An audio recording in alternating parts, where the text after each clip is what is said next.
बात करते हैं एक ऐसे मुद्दे पर जो आजकल केदार घाटी के लोगों के बीच में बड़ा चर्चा का विषय बना है।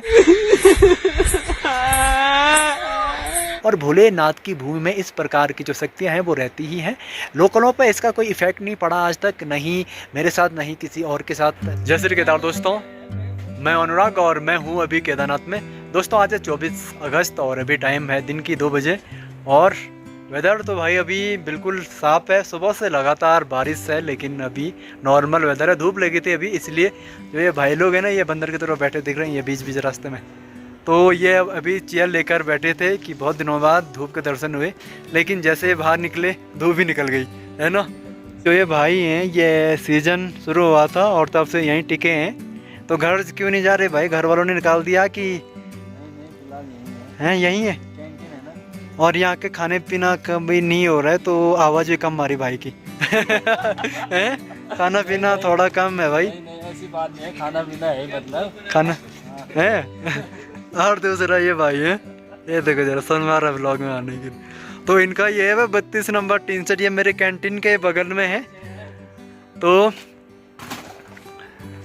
तो कुछ लोग ही हैं भाई इधर। ये देखो ये भाई है, जैसे अपना भाई कहाँ से हो यार? मैं पता तो है मुझे लेकिन सबको नहीं पता।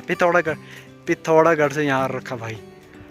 और ये भैया तो अभी खाली है, बिल्कुल धूप आप देखेंगे चारों तरफ से धूप है। लेकिन अच्छी बात यह है मैं अकेला नहीं है, कुछ भाई लोग जाते हैं तो थोड़ा हौसला बढ़ जाता है। बाकी ये लोग भी बीच में जाने के सोच रहे थे, मैंने इन्हें मोटिवेट किया कि जाओ, लेकिन फिर गए नहीं। पता नहीं क्यों वो क्यों नहीं गए थे भाई उस टाइम है? इनका मन भी रम गया, मन वो हो गया, डाइवर्ट हो गया है। चलो बढ़िया है। और ये भाई ना परेशान हो रखा सुबह से। मैंने पूछा क्यों, बोला कि फ़ोन में रिचार्ज ख़त्म हो गया। मुझे बोल रहा है कि वो गूगल पे यूज करते हो। मैंने कहा मेरे तो पैसे ही नहीं है भाई। तो भाई किसी भाई को अगर ये भाई पे दया आ रही है तो रिचार्ज कर लो इस भाई के फ़ोन पे यार, बेचारा है ना। नंबर बताओ अपना, चल कोई ना कोई तो होगा धनी दाता। नंबर बताओ भाई। अरे बोल दो, चिल्ला के बोल दो, कोई क्या पता आ गया गलती से। इधर मारा है।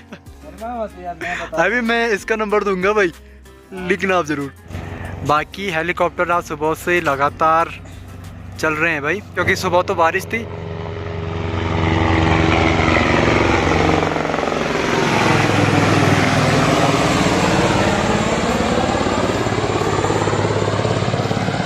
हेलीकॉप्टर वालों ने इसको रेल बना दी, हेलीकॉप्टर को। बड़ा स्पीड में भाग रहा है भाई सुबह से यहाँ, क्योंकि उसको टास्क कंप्लीट करना होगा ना, इतने पहुँचाने तो पहुँचाने। भाई बताओ यार, यात्रा कब खुलेंगे? लोगों का विश्वास मेरे पे है नहीं। ये भाई बताएगा यात्रा कब खुलेगी? यात्रा खुलने वाले हैं 5 से। चांस है ना, मतलब रोड वगैरह। ये भाई गए थे ना क्योंकि नीचे, तो थोड़ा इसको आइडिया होगा रोड वगैरह का। तो 5 से मे भी खुल सकती है ना? हाँ 5 से है। और तब तो आना चाय वाय पीने मेरी दुकान में। 35 नंबर मेरी दुकान में, इनकी दुकान में नहीं। 35 नंबर है दुकान।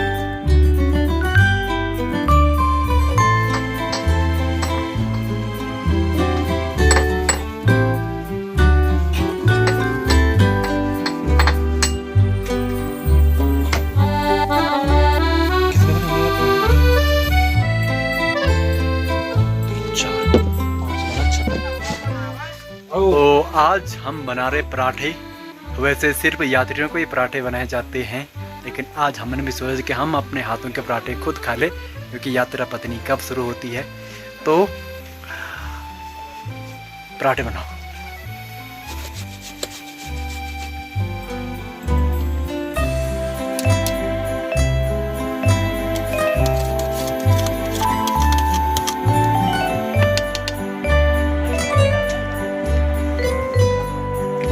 और अब बात करते हैं एक ऐसे मुद्दे पर जो आजकल केदार घाटी के लोगों के बीच में बड़ा चर्चा का विषय बना है।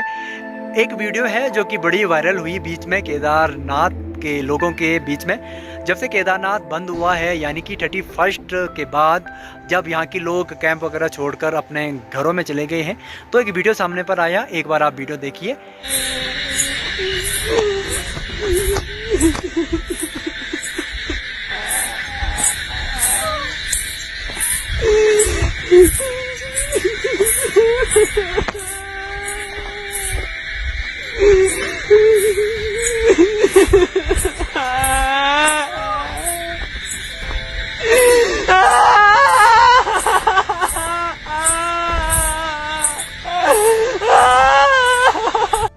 वीडियो में एक लड़की है जो कि आवाज़ जो रो रही है और उसके पैरों में घुंघरू की आवाज़ बज रहे हैं। और इस वीडियो के माध्यम से ये दिखाना चाह रहा है वीडियो बनाने वाला कि केदारनाथ में कोई भूत प्रेत का साया है जो कि लोगों को यहाँ डरा रहा है, और ऐसे मायावी शक्तियाँ कोई है जो आवाज़ें कर रही हैं और हमें डरा रही हैं। तो बहुत लोगों ने, लोकल लोगों ने मुझे पूछा कि क्या यह सच है भाई, केदारनाथ में इस प्रकार की आवाज़ आ रही है। तो मैं सभी लोगों को एक बात बताना चाहता हूँ कि केदारनाथ में इस प्रकार की कोई भी घटना अभी सामने नहीं आई है।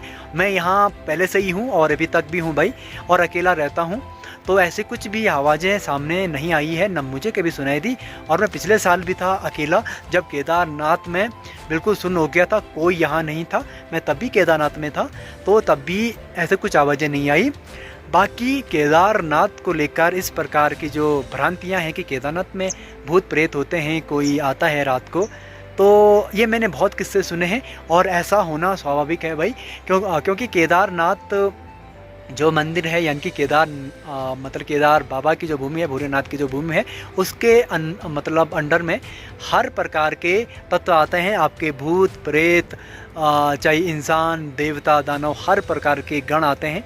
तो उनके साथ इस प्रकार की जो होते हैं, ये नॉर्मल सी बात है। कि भाई बहुत यात्रियों के मन में ये प्रश्न उठ सकता है कि भाई जब 2013 में लोग मरे थे तो उनके बहुत ज़्यादा फैमिली वाले यहाँ दफन होंगे, या फिर बहुत लोग यहाँ मरे होंगे तो अभी उनकी डेड बॉडी नहीं मिली होगी तो यहीं दफन होंगे, तो क्या उनकी आत्मा यहाँ किसी को परेशानी करती, या फिर इस प्रकार के बहुत प्रश्न होंगे। तो आपको एक बात बता देता हूँ भाई, ये सच है कि केदारनाथ में उन दिनों बहुत ज़्यादा लोग मारे गए थे और यहीं दफन होंगे बहुत सारे लोग, क्योंकि बहुतों की पुष्टि नहीं हो पाई थी। और मैंने बहुत लोगों के मुंह से सुना है, बहुत यात्रियों के मुंह से सुना है, पिछले साल भी सुना था, इस बार भी सुना है और अपने आंखों से देखा है कि यात्रियों को कुछ ऐसे अजीब अजीब आवाज़ें आती थी। उनका मेंटल जो दिमागी रूप से वो थोड़ा असंतुलित हो जाते थे। या फिर यहाँ पर कुछ सफाई कर्मचारी हैं, वो अपने किस्से सुनाते हैं कि अक्सर वो जब रात को सोते हैं तो उन्हें कुछ ऐसे आवाज़ें आते हैं कि पूरी फैमिली, किसी की फैमिली पूरी हमारे कैंप के बाहर आ जाते हैं और रोते हैं। तो इस प्रकार की घटना वो सुनाते हैं। और उनके साथ कोई झाड़ फूक वाले हैं तो वो उनका थोड़ा इलाज कर देते हैं, अदरवाइज़ वो बड़े परेशान रहते हैं, ऐसा उनका मानना है, ऐसा मैंने उनके मुँह से सुना है। और पिछले साल भी एक यात्री था जिसकी थोड़ा यहाँ आके थोड़ा वो दिमागी रूप से थोड़ा असंतुलित हो गया था, और उसके जब उसके घर जब संपर्क किया गया तो घर वालों का कहना था कि वह तो आने से पहले बिल्कुल ठीक था, लेकिन यहाँ आने के बाद थोड़ा माइंड रूप से थोड़ा असंतुलित हो गया। फिर उसकी यहाँ थोड़ा पूजा वूजा वो करवाई गई, फिर वो ठीक हो गया था। तो ये होना भाई नॉर्मल सी बात है, क्योंकि ये केदारनाथ की भूमि है, भोलेनाथ की भूमि है, और भोलेनाथ की भूमि में इस प्रकार की जो शक्तियाँ हैं वो रहती ही हैं।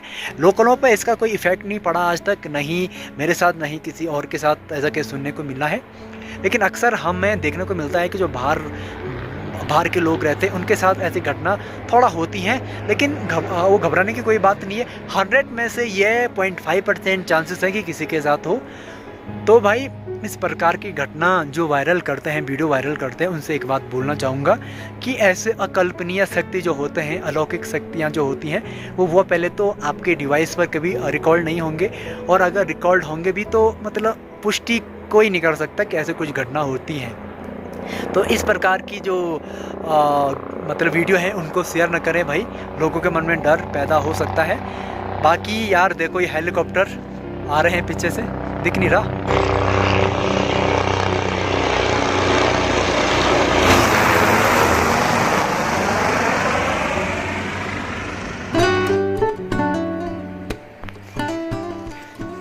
तू मेरे कैंप में क्या कर रहा है बे, घोड़े के बच्चे, उठ। एक तो यार मेरे से डरते भी नहीं है घोड़े, मारेगा। आजा आजा आजा आजा आजा, हट। ये मेरे से ना डरते नहीं है साले।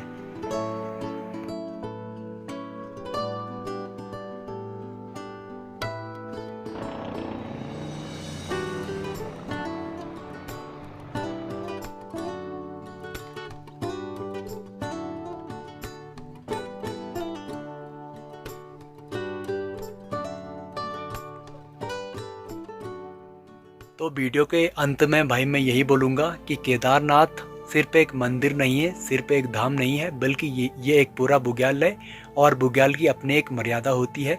तो अगर आप उस मर्यादा में केदारनाथ में रहते हैं, एक सकारात्मक दृष्टि से केदारनाथ आते हैं, रहते हैं, तो आपको यहाँ से बहुत अच्छा फल मिलेगा, एक सकारात्मक ऊर्जा मिलेगी। लेकिन अगर आप यहाँ सिर्फ स्वभाव के लिए आते हैं, सिर्फ एक नकारात्मक भावना से आते हैं कि हम चलो एंजॉय के लिए जाते हैं और बुग्याल की जो मर्यादा को भंग करते हैं, तो आपको यहाँ की जो मतलब नकारात्मक जो भी ऊर्जा है, जैसे मैंने वीडियो में आपको दिखाई है, तो वो ज़रूर इफ़ेक्ट करेगी। तो भाई इस मर्यादा में रहिए, मंदिर के मर्यादा में रही और बुग्याल के मर्यादा में रही। बाकी भाई अगर आपने मेरे को इंस्टाग्राम पर अभी फॉलो नहीं किया है तो एक बार जाइए और मुझे ज़रूर फॉलो करिए, ताकि मैं वहाँ पर, क्योंकि मैं वहाँ पर डालता हूँ केदारनाथ की डेली वेदर रिपोर्ट, तो वो एक बार ज़रूर जाइए एंड फॉलो करिए। बाकी जय श्री केदार, अपना ध्यान रखिए।